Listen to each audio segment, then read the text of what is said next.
munaasabad ballaaran oo lagu shahaadooyin lagu guddoonsiinaya ardayda dugsiga Badratiin ee magaalada Arabsiyo ayaa lagu qabtay magaalada Arabsiyo.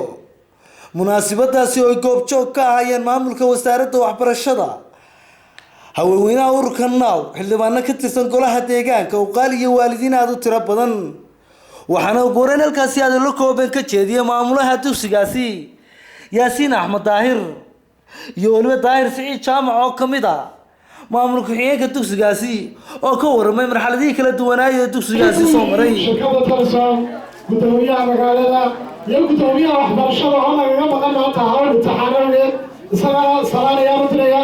waxaa kaloo si gaar ah uga mahadcelinayaa guddiga waalidiinta iskuulka Badratiin oo iyaguna si karti leh Soomaaliya muruxdana la soo qayb galay iyo wax jiro inay sii jireen intii aanu ku jirnay waxbarashada. iyagana aad ayaan ugu mahadcelinayaa.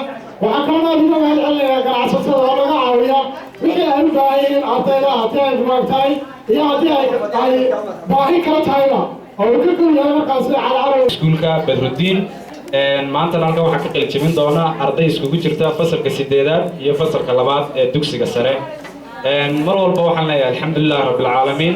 waxaan mar walba ilaahay ugu mahadnaqanaa guusha uu na gaarsiiyay inagoo isku duuban arday, magaalo, gudoomiye iyo dhammaan dadkeena bulshada reer Arabsiyo oo markaasi meel wax u wada doonaya si aynu horumar u gaarno oo iyagana la siin doono shahaado diblooma.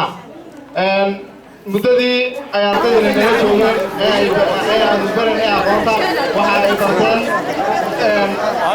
culumta kala duwan iyagoo kuwa dugsiga sare aan barnay waxyaabaha gudoomiyaha degmada Arabsiyo ee ururka NAW, uqaal iyo xildhibaan Cabdiruus Cabdilaahi Sheedaal, mas'uuliyiin iyo waalidiin aad u tiro badan oo halkaasi aad la kooban ka jeediyay ayaa dhammaantoodba soo dhaweeyay ardaydani maanta ka qalin jebisay maxadka Badratiin ee magaalada Arabsiyo oo loo yaqaano dugsiga hooyada diinta, taasi oo muddo badan ba ardaydan wax ka baranayeen culuumada kala duwan ee dugsigaasi.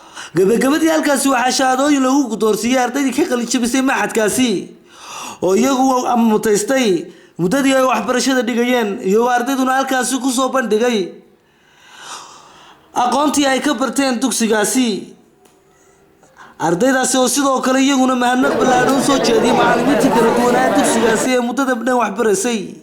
waa Nimcaan Deeg Ibraahim, TV qaranka Gabley.